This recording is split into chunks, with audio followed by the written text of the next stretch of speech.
నేనన్నాను, నేను కూడా యాక్చువల్‌గా వద్దులే ఇలాంటి పరిస్థితుల్లో ఎందుకు అని ఒక మెసేజ్ పెట్టేద్దాం ఆయనకి, డార్లింగ్ మనం తర్వాత చేద్దాం పోనని నేను మెసేజ్ పెట్టేద్దామని ఫోన్ తీసి వంశీకి చెప్పా. డార్లింగ్ ఎందుకు ప్రభాస్ గారు ఆయన ఆ దీనిలో ఉన్నారు.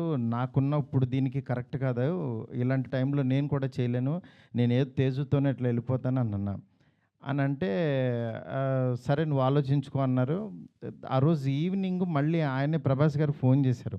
ఫోన్ చేసి డార్లింగ్ నువ్వు చెప్పింది అది బావుంది. ఇది చాలా బావుంది. ఇది అదిరిపోయిందన్నారు. ఈయన ఇంత నమ్ముతున్నాడేంటి అసలు నన్ను